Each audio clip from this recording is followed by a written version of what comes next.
마가복음 9장 2절부터 9절 말씀까지 함께 교독하도록 하겠습니다.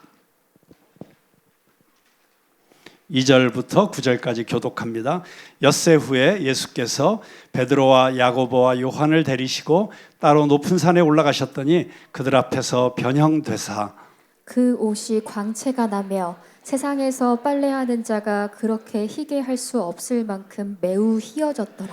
이에 엘리야가 모세와 함께 그들에게 나타나 예수와 더불어 말하거늘 베드로가 예수께 고하되 랍비여 우리가 여기 있는 것이 좋사오니 우리가 초막셋을 짓되 하나는 주를 위하여 하나는 모세를 위하여 하나는 엘리야를 위하여 하사이다 하니 이는 그들이 몹시 무서워하므로 그가 무슨 말을 할지 알지 못함이더라. 마침 구름이 와서 그들을 덮으며 구름 속에서 소리가 나되 이는 내 사랑하는 아들이니 너희는 그의 말을 들으라 하는지라. 문득 둘러보니 아무도 보이지 아니하고 오직 예수와 자기들 뿐이었더라. 그들이 산에서 내려올 때에 예수께서 경고하시되 인자가 죽은 자 가운데서 살아날 때까지는 본 것을 아무에게도 이르지 말라 하시니. 아멘. 네, 지난주에 말씀드린 대로 마가복음 9장부터 이제 새로운 후반부가 시작이 됩니다. 그리고 후반부의 첫 번째 사건은 예수님께서 산에 올라가셔서 변화되시는 그런 사건이었습니다. 전반부에서 마가는 예수님이 누구이신지에 대해서 우리들에게 아주 상세하게 이야기하고 있습니다. 아주 속도감 있게. 그래서 우리는 지난주에 예수님은 그리스도이십니다 라고 하는 베드로의 고백이 마가복음 전반부의 결론이라는 것을 알게 되었습니다. 그리고 예수님께서 그리스도이시라고 하는 것은 그분이 나의 삶을 다스리시는 왕이시고 그분이 나의 모든 죄의 문제를 해결해 주시는 궁극적 대제사장이시고 성령님을 통하여 나의 삶을 인도하시는 선지자이신 인도자 되신다고 하는 사실을 우리는 확인하였습니다. 그리고 우리는 다시 한번 주님 나의 왕이 되어 주셔서 나의 삶을 다스려 주시옵소서. 주님 대제사장으로서 저의 모든 죄를 깨끗이 사하여 주시옵소서. 그리고 앞으로 다시는 죄 짓지 않고 살아가는 삶을 살 수 있도록 성령님 저를 이끌어 주시옵소서. 그렇게 고백하며 기도했습니다. 그런데 마가복음 전반부에서 우리는 예수님이 그리스도이시고 살아계신 하나님의 아들이시라는 사실을 알게 되었는데 바로 후반부에서는 왕이신 예수님, 이 온 우주 만물을 다스리시는 창조주이신 그분께서 왜 이 땅에 오셨는지 그 목적에 대해서 후반부는 가르쳐 주고 있습니다. 그리고 주님께서 이루시고자 하는 그 놀라운 사명을 주님은 어떤 방법을 통해서 이루려고 하시는지 보여주시는 것이 마가복음의 후반부입니다.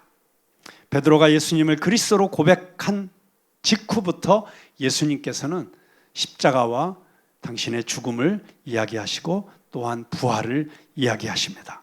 즉 마가복음의 후반부는 십자가가 주제입니다. 십자가의 필요성과 목적을 우리에게 가르쳐주고 있는 것입니다. 예수님은 자신의 사명을 이렇게 상세히 밝혀주실 뿐만 아니라 예수님의 제자가 되어서 그분을 따른다는 것이 어떤 의미인지도 마가복음에서 우리에게 가르쳐주고 있습니다. 마가복음 전반부에서 예수님께서는 사람들을 부르십니다. 나를 따라오너라. 나를 따라오너라. 그런데 예수님께서 마가복음의 후반부에서는 예수님을 따르는 대가가 무엇인지, 예수님을 따르는 것은 그저 예수 믿어서 축복받고 예수 믿어서 건강해지고 예수 믿어서 만사 형통, 소원 성취가 아니라 대가를 지불해야 되는 일임을 우리에게 보여주고 있습니다. 예수님께서 약속하시는 영광스러운 부활의 능력과 천국의 소망은 십자가를 통해서만 이루어질 수 있음을 우리에게 가르쳐주고 있는 것이 마가복음의 후반부인 것입니다. 그분이 십자가를 지셨기 때문에 우리도 각자의 몫에 십자가를 져야 된다. 누구든지 나를 따라오려거든 자기를 부인하고 자기 십자가를 지고 나를 따를 것이니라. 네, 제가 33살에 결혼을 했습니다. 그래서 저희는 올해가 결혼이 32주년인데 저보다 3년 선배님이신 두 분에게 앞으로 결혼 생활에 대해서 많이 배우도록 하겠습니다. 제가 33살에 결혼을 하면서 농담처럼 그렇게 얘기했으면 나도 예수님처럼 33살에 십자가를 졌다. 그런데 그 십자가가 엄청 큰 십자가인데 그러나 그것은 영광스러운 십자가다 뭐 이렇게 얘기를 했습니다만 우리 그리스도인의 삶은 십자가와 부활의 영광 이 두 가지가 뗄래야 뗄 수 없는 그래서 어쩌면 우리 최기영 목사님께서 오랜 세월 한번 곽수광 목사님과 함께 목회를 한번 같이 해보고 싶다 하는 소원이 있었다고 얘기하셨는데 그 소원이 이루어지신 것을 축하드리면서 동시에 삼가 애도의 뜻을 표합니다. 지금부터 큰 십자가를 또 짊어지시게 되었습니다. No cross, no crown. 십자가 없는 영광은 진정한 영광이 아니다라고 하는 것이 마가복음이 우리에게 가르쳐주고 있는 가장 중요한 메시지입니다. 그분의 삶 속에서 예수님의 삶 속에서 십자가와 영광이 하나로 연결되었기 때문에 우리도 그렇게 제자의 길을 가야 된다. 이것이 마가복음의 후반부를 관통하는 주제입니다. 그런데 놀랍게도 십자가를 이야기하고 죽음을 이야기하신 예수님께서 마가복음의 후반부를 시작하면서 제자들과 함께 이 놀라운 새로운 여정을 시작하면서 첫 번째로 보여주신 것은 오히려 놀라운 신비와 영광의 사건으로부터 시작이 되고 있습니다. 우리 2절부터 한번 같이 읽어보겠습니다. 다시 한번 같이 읽죠. 시작.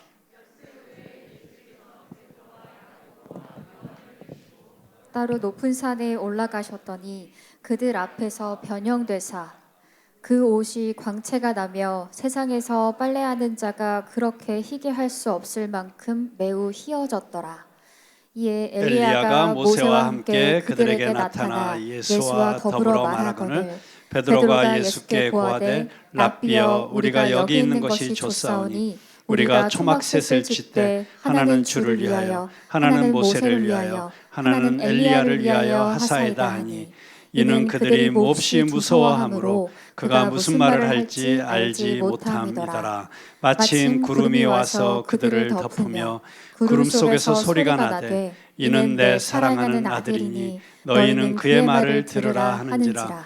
문득 둘러보니 아무도 보이지 아니하고 오직 예수와 자기들 뿐이었더라. 아멘. 여러분 놀라운 광경 아닙니까? 그런데 이 놀라운 광경, 이 변화산의 사건은 구약 출애굽기의 한 사건을 떠올리게 합니다. 이 사건이 일어나기 수세기 전에 하나님께서 구름 속에서 시내산에 임하셨습니다. 구름 속에서 하나님의 음성이 들려오자 모든 사람들이 무서워서 벌벌 떨었습니다. 그때 모세는 산 꼭대기로 올라가서 하나님의 영광을 보여달라고 간청하였습니다. 주님의 영광을 내게 보여주십시오. 그러자 그때 하나님께서 모세에게 말씀하셨습니다. 출애굽기 33장 20절부터 23절의 말씀 한번 같이 읽어보겠습니다. 또 이르시되 내가 내 얼굴을 보지 못하리니 나를 보고 살 자가 없음이니라. 여호와께서 또 이르시기를 보라 내 곁에 한 장소가 있으니 너는 그 반석 위에 서라. 내 영광이 지나갈 때에 내가 너를 반석 틈에 두고 내가 지나도록 내 손으로 너를 덮었다가 손을 거두리니 내가 내 등을 볼 것이요 얼굴은 보지 못하리라. 아멘. 자, 모세는 하나님의 영광을 직접적으로 볼 수가 없었습니다. 하나님께서 바위 틈에 숨기시고 그 영광을 볼 수 없도록 하셨어요. 왜냐하면 인간은 하나님의 영광을 볼 때 그 영광을 감당하지 못해서 죽을 수밖에 없었기 때문에. 그렇지만 그 영광 근처에만 갔다 온 모세의 얼굴이 하나님의 영광을 반사해서 그 얼굴이 너무 빛났기 때문에 오히려 모세가 수건으로 그 얼굴을 가려야만 했다는 것이 구약 출애굽기에 나오는 사건이었습니다.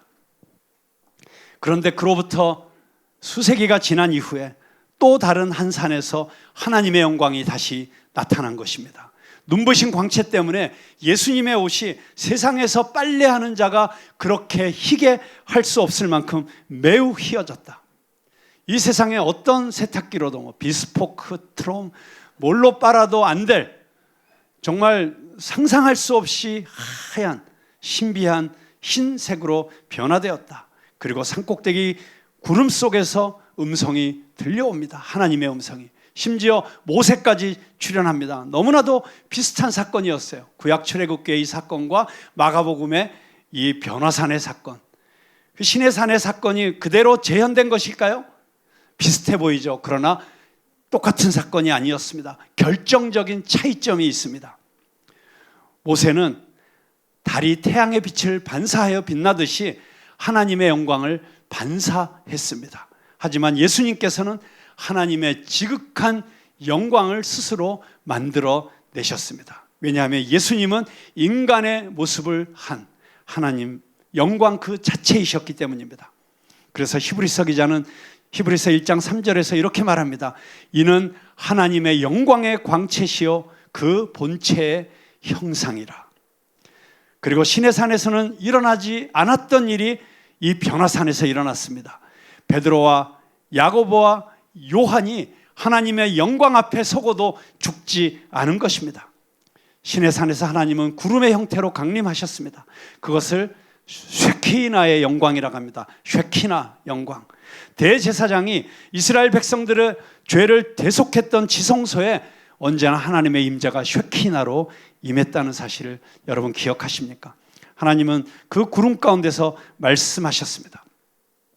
하나님의 직접적인 임재였습니다. 그리고 이스라엘 백성들은 이런 임재가 지극히 위험하다는 사실을 알고 있었습니다. 왜냐하면 나를 보고 살 자가 없음이니라. 그래서 유일하게 지성소에 들어갈 수 있었던 대제사장은 그 지성소에 들어갈 때 발목에다가 방울 달아서 줄을 메고 들어갔습니다. 왜냐하면 혹시라도 대제사장이 하나님 앞에서 정결하게 하지 못한 숨겨진 죄가 있었을 때 그 지성소의 하나님의 영광 앞에서 쓰러져 죽을까 봐, 그러면은 그 제사장을 끌어내기 위해서 밧줄을 발목에 묶고, 그래서 여러분 제가 어쩌면 이 자리에서 하나님의 말씀을 대언하는 자리에 선다는 것은 지극히 두려운 일입니다. 오늘도 말씀을 전하러 올라오기 전에 갑자기 하나님께서 제 마음속에 어떤 회개의 영을 부어주셨습니다. 그리고 하나님 앞에서 기도하는데 눈물이 그렇게 쏟아지더라고요. 하나님, 어떻게 저 같은 사람이 이렇게 하나님의 말씀을 전할 수 있는 이 영광스러운 자리에 설 수 있습니까? 저는 감당하지 못합니다. 주님, 저를 주님의 보혈로 씻어주시고 덮어주시고 정결케 하여 주시고 오직 주님의 말씀만을 순전하게 대언하는 말씀의 통로가 되게 하시옵소서. 그렇게 기도하고 올라올 수밖에 없었습니다. 두려운 일이죠. 하나님 앞에 선다는 것은. 하나님을 저희가 경홀히 여기면 안 됩니다. 하나님의 이름을 망령되이 부르는 것도 너무나도 두려운 일입니다. 너무나도 하나님을 쉽게 생각하고 하나님의 말씀에 대해서 순종할지 말지 내 생각으로 결정하고 하나님의 지엄하신 명령임에도 불구하고 내 생각이 앞서서 거역하고 이런 일들을 너무나도 쉽게 행하면서 나는 신앙이 좋다고 내가 열심히 있다고 그렇게 자부하는 바리새인 같은 신앙인들이 되지 않도록 우리는 경계하고 하나님 앞에서 경외감을 가지고 살아야 될 줄로 믿습니다. 여러분, 이것이 이 변화산에서 베드로가 두려워했던 이유예요. 이런 영광스러운 하나님의 존전 앞에, 하나님의 거룩하심 앞에 서면 두려워하지 않을 수가 없는 것이죠. 그래서 마가복음에 따르면 베드로는 너무나 무서운 나머지 자신이 무슨 말을 하는지도 모르면서 더듬거리면서 말을 했다고 합니다. 베드로가 뭐라고 얘기했죠? 랍비여, 우리가 초막셋을 짓되 하나는 주를 위하여, 하나는 모세를 위하여, 하나는 엘리야를 위하여 하사이다. 우리로서는 도무지 이해할 수 없는 말입니다. 여러분, 베드로가 한 이 말의 의미가 무엇일까요? 여기서 초막이라고 번역된 이 원래 단어는 헬라어로 성막을 지칭하는 단어였어요. 그러니까 구약 이스라엘의 성막과 같은 단어였어요. 초막셋을 짓자고 하는 것은 성막을 짓자고 하는 것이었습니다. 그렇다면 성막은 무슨 의미가 있는 것입니까? 하나님의 영광이 시내산에 임한 다음에 히브리 백성들은 성막을 지었습니다. 대부분의 종교는 신과 인간 사이에는 건널 수 없는, 뛰어넘을 수 없는 격차가 있다고 기본적으로 믿지요. 그래서 많은 종교가 신전을 세우든지 성막을 세웁니다. 보통 인간은 신의 임재를 견뎌낼 수 없기 때문에 신전 안에서 신과 인간 사이의 중재자인 제사장이 희생제물을 바치고 의식을 행하게 됩니다. 따라서 베드로의 말을 해석하자면 이렇습니다. 우리를 하나님의 이 두려우신 임재로부터 보호해 줄 성막이 필요합니다. 그런데 베드로가 이 말을 하는 즉시 구름이 나타나서 예수님과 모세와 엘리야를 덮었습니다. 그리고 쉐키나 영광의 구름 속에서 하나님의 음성이 들려왔습니다. 이는 내 사랑하는 아들이니 너희는 그의 말을 들으라. 베드로와 야고보와 요한은 하나님의 거룩하신 임재 안에 있었습니다. 그럼에도 불구하고 그날 그들은 죽지 않았어요. 왜 그랬을까요? 문득 둘러보니 아무도 보이지 아니하고 오직 예수와 자기들 뿐이었더라. 모세와 엘리야는 사라지고 예수님이 하나님과 인간 사이에 다리 역할을 하셨기 때문입니다. 엘리야와 모세, 아니 그 어떤 인간도 대신할 수 없는 역할입니다. 예수님께서는 더 이상 성전과 성막을 필요 없게 만든 궁극의 성전이요 성막이십니다. 예수님은 더 이상 희생제물이 필요 없게 만든 궁극의 희생제물이십니다. 그래서 그분께서는 십자가에서 당신을 단번에 어린 양으로 피 흘려 죽으심으로 희생제물로 삼으셨던 것입니다. 모든 제사장들이 나아갈 방향을 보여주는 궁극의 대제사장이 예수님이신 것입니다. 구름이 내려왔을 때 제자들은 죽지 않았을 뿐만 아니라 하나님의 영광에 둘러싸였습니다. 마가복음의 초반부에 보면 예수님께서 세례를 받으시는 장면이 나옵니다. 그때 제자들은 아버지 하나님께서 아들에게 쏟아부어 주시는 그 사랑의 표현을 두 귀로 들었습니다. 이는 내 사랑하는 아들이다. 내가 기뻐하는 자다. 그리고 이제 갑자기 구름이 사라지고 제자들은 눈부신 광채가 사라진 산꼭대기에서 어리둥절한 표정으로 서 있을 때 이는 내 사랑하는 아들이니 너희는 저의 말을 들어라. 사랑하는 성도 여러분, 지금 이 변화산에서 베드로와 야고보와 요한이 경험한 것이 무엇입니까? 이게 무엇입니까? 바로 예배를 경험한 것입니다. 여러분, 이 변화산에서 제자들이 경험한 것이 바로 진정한 예배인 것입니다. 저는 우리 푸른나무 교회 예배가 모일 때마다, 예배 드릴 때마다 이 하나님의 영광과 하나님의 임재가 임하는 거룩한 참된 예배가 되기를 주님의 이름으로 축복합니다. 여러분, 예배가 무엇입니까? 예배를 통해서 하나님께서는 우리에게 어떤 놀라운 선물을 주십니까? 우리 모든 인간들은 알게 모르게 내면 깊은 곳에서 갈망하는 것이 있습니다. 세상의 어떤 것으로부터도 채워질 수 없는, 세상의 모든 것을 다 소유한다고 해도 채워지지 않는 갈망이 있습니다. 바로 이 예배 속에서 우리는 그 갈망이 채워지는 것을 맛보는 것입니다. 이 갈망은 오직 하나님만이 채워주실 수 있는 것입니다. 그런데 많은 사람들이 하나님을 만나지 못했기 때문에, 이 놀라운 하나님의 영광을 맛보지 못했기 때문에 하나님이 아닌 다른 것에서 이 갈망을 채우려고 합니다. 종종 예술이나 연애나 사랑하는 사람의 품이나 사업적 성취에서 그 갈망을 찾고 있습니다. C.S. 루이스는 그가 쓴 유명한 영광의 무게 The Weight of Glory라고 하는 책에서 이렇게 말했습니다. 이 우주에서 나그네 취급받는 느낌, 인정받고 무시당하지 않고 자신과 현실 사이의 넓은 틈을 이으려는 욕구, 이것이 우리의 안타까운 비밀 중 하나이다. 바로 이 점에서 영광의 약속이 더없이 소중하다.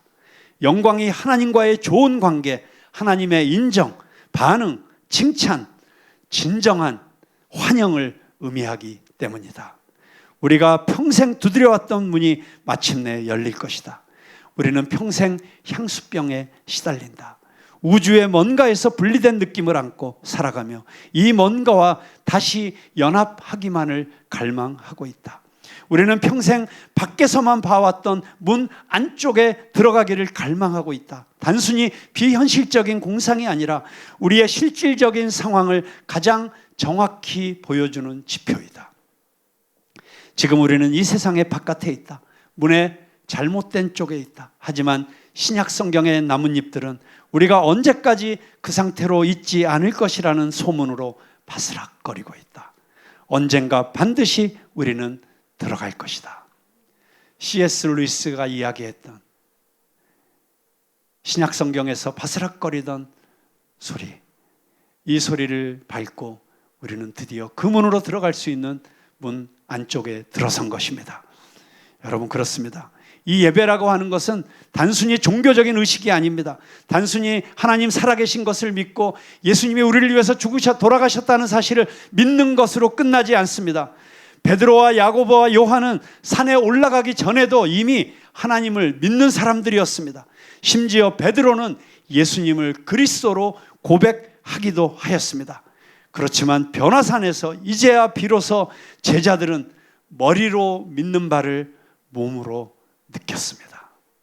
하나님의 임재가 그들을 뒤덮었습니다. 그들은 C.S. 루이스가 말한 갈망의 대상, 곧 하나님의 얼굴과 하나님의 포옹을 미리 맛본 것입니다. 그런데 여기 한 가지 질문이 있습니다. 왜 지금 이 시점에서 예수님께서는 제자들에게 이런 영광을 경험시켜 주신 것일까요? 본문이 시작되는 마가복음 9장 2절에는 엿새 후에라고 하는 단어로 시작이 됩니다. 엿새 후에. 자, 이 엿새 전에 무슨 일이 있었습니까? 네, 우리 지난주에 공부한 대로 마가복음 8장 마지막 부분, 너희는 나를 누구라고 하느냐? 베드로가 주는 그리스도이십니다. 구세주이십니다. 이 놀라운 고백을 받고 예수님께서는 제자들에게 자신이 구세주가 되기 위해서 십자가에서 죽어야 한다는 사실을 말씀하십니다. 그러면서 너희들도 자기 십자가를 지고 나를 쫓아야 한다고 말씀하셨습니다. 그렇습니다. 주님과 제자들 앞에는 십자가의 길이 있었습니다. 제자들이 만약 하늘의 영광을 본다면, 이 하늘의 영광을 맛본다면 이 십자가로 가는 그 길을 걸어갈 수 있을 것이라고 주님께서는 판단하셨습니다. 그래서 이 세 제자들에게 하늘의 영광을 보여주고자 하신 것입니다. 저는 분명히 믿습니다. 저와 여러분이 이 하늘의 영광을 체험할 수만 있다면 어떤 어려움과 시련도 극복할 수 있을 것입니다. 바로 그것을 위해서 주님은 제자들에게 하늘의 영광을 보여주신 것입니다.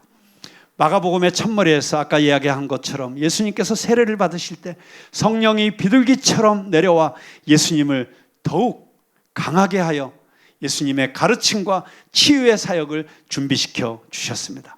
그런데 이번에는 아버지께서 그분의 임재로, 빛으로, 쉐키나 영광으로, 그리고 그분의 음성으로 예수님을 뒤덮어 훨씬 더 큰 십자가의 시험을 준비시키셨습니다.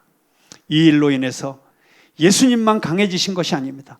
제자들도 주님이 떠난 뒤에 겪을 시험에 대비해 더욱 강해진 것입니다. 그렇습니다. 우리가 예배 가운데 이 하나님의 임재를 몸으로 경험하고 그 영광을 맛볼 수만 있다면 우리는 어떤 고난도 이길 힘을 얻게 될 것입니다. 제가 우리 성도들이 얼마나 참 많이 힘들고 아프고 어려운지를 요즘 금요 철야, 우리 금요 성령 집회 때마다 이렇게 눈으로 보고 있습니다. 지난 금요일 날 우리 최성욱 목사님께서 요즘 재정적으로 어려워서 이 재정 문제가 풀려야 되는 분들을 위해서 특별히 기도해 드리겠습니다.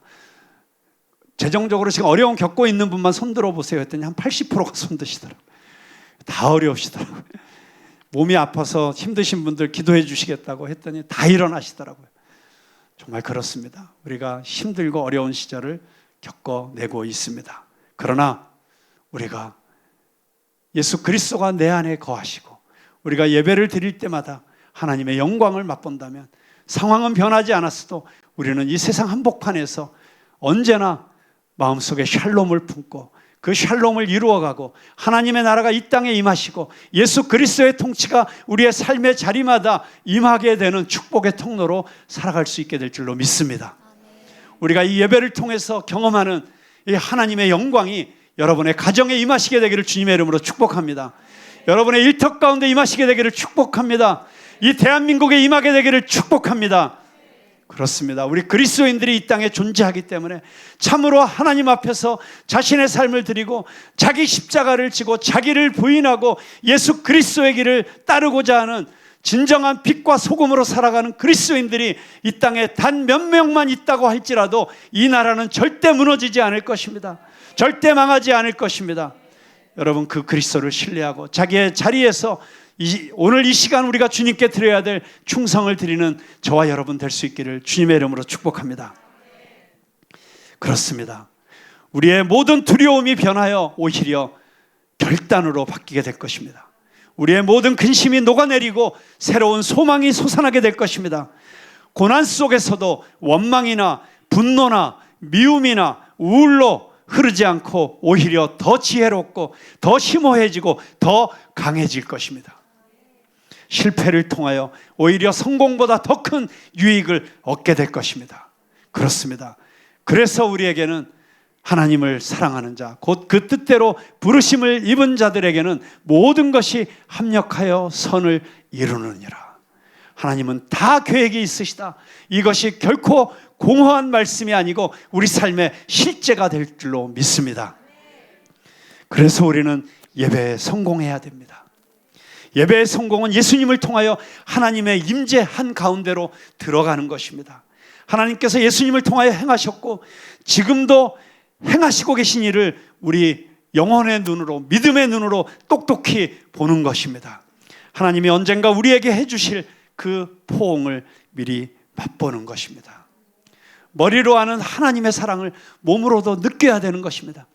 그래서 이번에 5주 동안 최성욱 목사님과 함께하는 이 특별한 세미나, 하나님을 몸으로 느끼는 삶, 정말 평생 교회를 다녀도 한 번도 하나님을 지식으로가 아니라 내 존재 전체로 경험해 본 이런 경험이 없는 분들에게 정말 하나님의 임재가 직접적으로 나를 만지시고 나를 안아주시고 터치하시고 말씀해 주시는 그런 경험을 할 수 있도록 이런 시간을 갖고 있는 것입니다.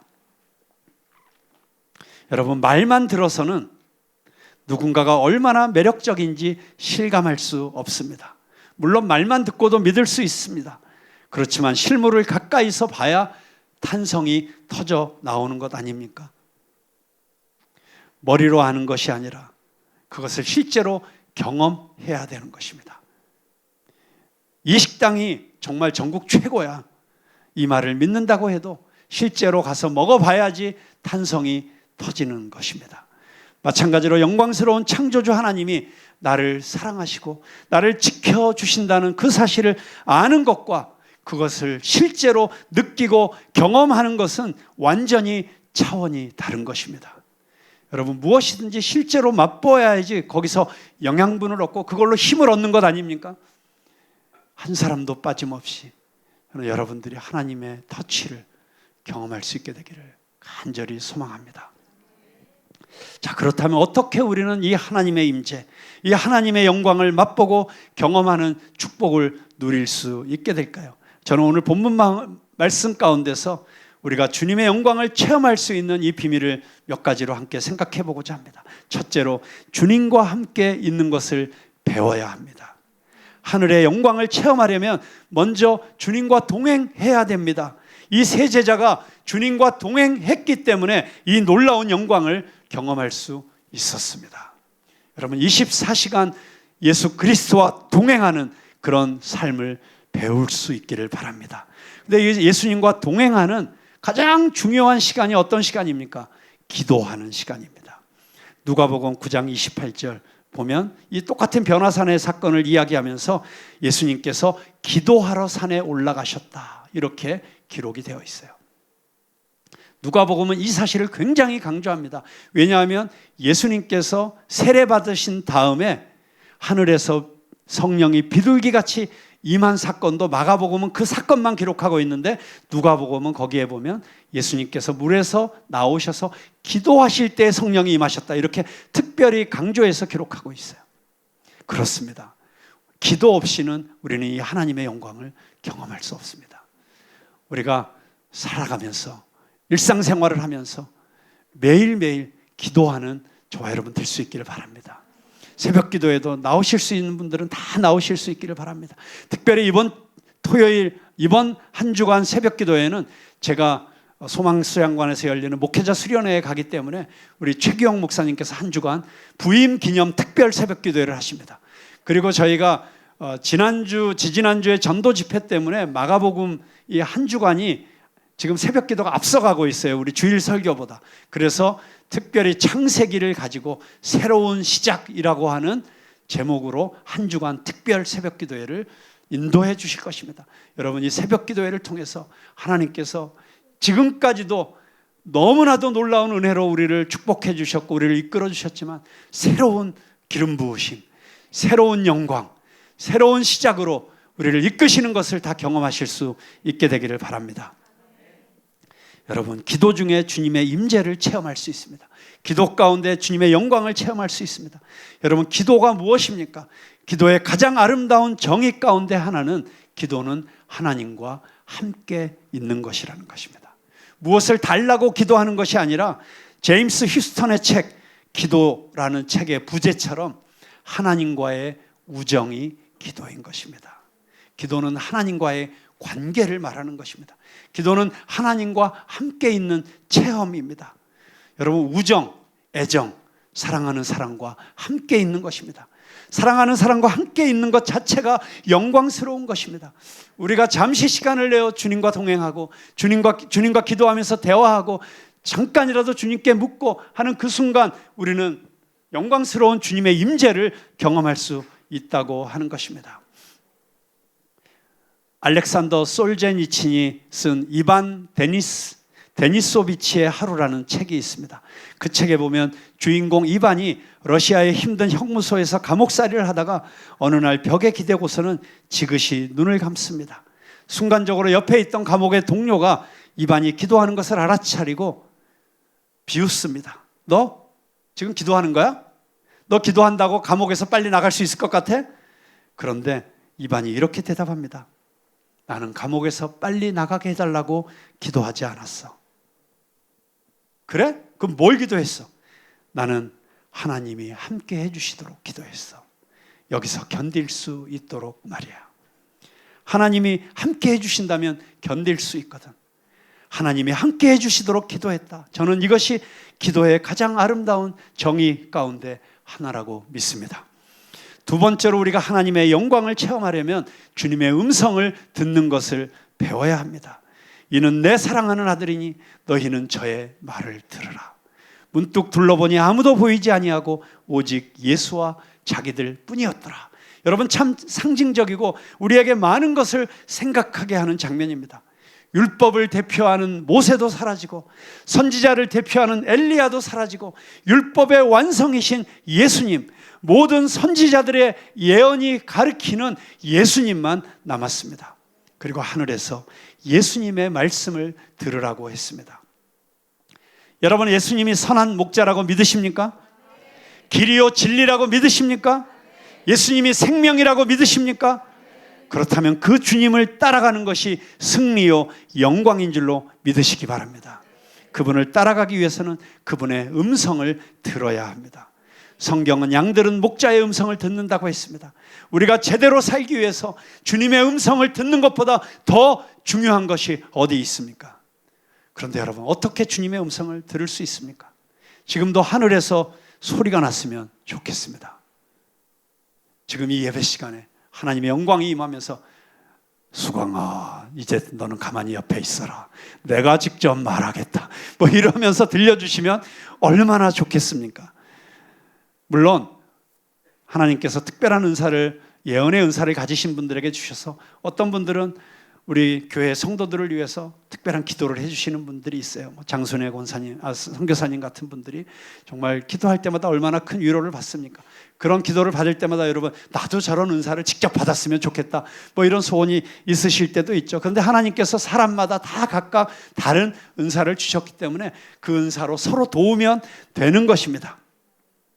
물론 그렇게 주님의 음성을 듣는 사람들도 있을 수 있습니다. 그러나 모든 시대의 성도들이 보편적으로 확실하게 주님의 음성을 들을 수 있도록 하나님께서 우리에게 주신 선물이 있습니다. 그게 무엇이죠? 네, 성경입니다. 우리의 삶에서 주님의 구체적인 임재를 경험하고 내 인생의 목표를 위해서 올바른 결정을 내리기 위해서 아침마다 성경을 열어 주님의 음성을 들으실 수 있기를 바랍니다. 무릎 꿇어 기도하면서 하나님과 함께 있는 것을 경험할 수 있기를 바랍니다. 큐티를 회복하시길 바랍니다. 주님의 음성을 듣고 주님을 따라가는 그 길이 승리의 길이고 거기에서 영광이 체험될 것입니다. 마지막으로 나의 어떠함과 상관없이 예수님을 의지하고 예수님의 도우심을 구하십시오. 이 영광스러운 변화산의 사건을 경험한 제자들은 베드로와 야고보와 요한뿐이었습니다. 그러나 그 영광을 경험한 제자들이 예수님과 함께 산에서 내려왔을 때 그들을 기다리고 있는 현실은 여전히 아무것도 바뀌어지지 않은, 여전히 귀신 들린 자들이 있고 여전히 병든 자들이 아우성치고 있고 여전히 빼앗긴 식민지의 땅에서 가난에 시달리던 사람들의 배고픈 아우성들이 가득한 현실로 돌아온 것입니다. 그런데 그곳에서 처음 부딪힌 사건은 귀신이 들려서 어릴 때부터 소리를 내지 못하게 하는, 그리고 오히려 말을 못하게 하고 비명을 지르게 하는 이런 어린아이를 데려온 한 아버지였습니다. 그런데 그 소년이 수시로 발작을 일으켰습니다. 그리고 그 귀신이 아이를 어릴 때부터 불과 물에 던져서 죽이려고 했으니 부모의 고통이 얼마나 컸겠습니까? 그런데 예수님의 제자들이 그 귀신을 쫓아내려고 했는데 어림도 없었습니다. 그 이유는 예수님의 말씀에 의하면 제자들이 기도 없이 애를 썼기 때문이었습니다. 기도 외에는 이런 유가 나갈 수가 없느니라. 여러분, 기도 없이 세상의 악과 고통을 다루려고 하는 것이 얼마나 어리석고 교만한 일입니까? 그렇습니다. 오늘도 우리가 헤쳐나가야 되는 냉혹한 현실, 그 현실을 이겨나가려면 어떻게 우리가 기도 없이 이겨나갈 수 있겠습니까? 그런데 놀랍게도 이 소년의 아버지가 겸손하게 예수님께 요청을 합니다. 할 수 있거든 제 아들을 치료해 주세요. 예수님이 대답하십니다. 할 수 있거든이 무슨 말이냐? 믿는 자에게는 능치 못할 일이 없느니라. 그러자 아버지가 숨도 쉬지 않고 말했습니다. 여러분, 이 대목이 너무 중요한 대목이니 한번 마가복음 9장 23절, 24절을 한번 같이 읽어보도록 하겠습니다. 시작. 예수께서 이르시되 할 수 있거든이 무슨 말이냐? 믿는 자에게는 능히 하지 못할 일이 없느니라 하시니 곧 그 아이의 아버지가 소리를 질러 이르되 내가 믿나이다. 나의 믿음 없는 것을 도와주소서 하더라. 아멘. 여러분, 이거 너무 이상한 말 아닙니까? 내가 믿나이다 하고 나의 믿음 없음을 도와주소서. 여러분, 너무나도 역설적이지만 너무나도 우리의 믿음의 실체를 보여주는 고백 아닙니까? 아무리 애를 써도 정말 믿고 싶어도 정말 하나님께서 우리에게 허락하신 이 놀라운 삶을 살아낼 수 있는 그 믿음이 충분히 내 안에 자라나지 않았다는 사실을 경험하고 있지 않습니까? 이 마음속에 한편으로는 믿으면서도 한편으로는 의심이 줄어들지 않는다는 뜻이 아닙니까? 그런데 이런 고백을 하는 그 아버지의 이 간청을 듣고 예수님께서 그 아들을 치료해 주셨습니다. 여러분, 이 얼마나 복된 소식입니까? 그렇습니다. 이 아버지의 모습 속에서 주님 믿습니다. 나의 믿음 없음을 도와주십시오. 믿고 싶습니다. 그런데 잘 안 믿어집니다. 그래도 주님께서 나를 도와주실 수 있는 줄로 믿습니다. 이 고백에 응답하시는 이 모습 속에서 우리는 예수님께서 계시기 때문에 우리는 완벽하게 의롭지 않아도 된다는 사실을 알게 됩니다. 자신의 나약함을 인정하고 고백하기만 하면 하나님의 존전으로 나아갈 수 있다는 것입니다. 나는 인간의 몸을 입은 하나님의 영광이다. 그러니 내 마음을 청소하고 내 모든 죄를 고백하고 내 모든 의심을 없애라. 그렇게 더없이 깨끗한 마음으로 내게 오는 자만이 치유를 부탁할 자격이 있다. 그렇습니까? 아닙니다. 예수님은 전혀 그렇게 말씀하시지 않으셨습니다. 소년의 아버지는 이렇게 말했습니다. 저는 믿음이 없습니다. 제 안에는 의심이 가득합니다. 제 도덕적, 영적 능력은 보잘것없습니다. 그래도 저를 도와주세요. 이렇게 자신이 아닌 예수님을 의지하는 믿음이 바로 구원받는 믿음입니다. 우리에게 완벽한 의는 불가능합니다. 완벽한 의에 이를 때까지 기다리다가는 평생 하나님 앞에 설 수 없습니다. 자신이 의롭지 않다고 도움이 필요하다고 인정하는 것이 믿음입니다. 그럴 때 비로소 하나님 앞에 나아가 예배할 수 있게 되는 것입니다. 이제 말씀을 마치려고 합니다. 오늘 변화산의 이야기는 예수님의 고난을 생각하지 않고는 끝마칠 수 없습니다. 예수님은 아버지와 함께 영광 속에서 끝없는 영원을 사셨습니다. 산 위에서도 예수님께서는 하나님의 영광에 뒤덮이셨습니다. 그것이 예수님의 본래의 모습이셨습니다. 하지만 십자가 위에서 하나님께서는 예수님을 버리셨습니다. 산 위에서 우리는 예수님이 영원전부터 누리셨던 삶을 엿보았습니다. 하나님의 사랑과 영광의 빛에 둘러싸인 삶이었습니다. 하지만 십자가 위에서 예수님은 수치스럽게 벌거벗은 채로 어둠 속에 서 있으셨습니다. 왜 예수님께서 이런 고난을 당하셔야만 했습니까? 바로 저와 여러분을 위해서입니다. 바울은 골로새 교회에 보내는 편지에서 통치자들과 권세들을 무력화하여 드러내어 구경거리로 삼으시고 십자가로 그들을 이기셨느니라. 여러분, 이 말씀 한번 같이 외쳐보겠습니다. 시작. 통치자들과 권세들을 무력화하여 드러내어 구경거리로 삼으시고 그들을 이기셨느니라. 아멘. 그렇습니다. 예수님은 참으로 힘든 사명이 있었습니다. 모든 악을 이기기 위해서 감내해야 되는 지독한 고통이 기다리고 있었습니다. 그래서 산 위에서 하나님께서는 성령님을 통해 예수님을 더욱 강하게 하셨습니다. 마찬가지로 하나님께서는 우리에게도 힘을 주셔서 모든 악에 맞서고 우리가 겪고 있는 고난을 극복할 수 있게 해주시는 줄로 믿습니다. 여러분, 하나님의 사랑을 머리로만 알고 계십니까?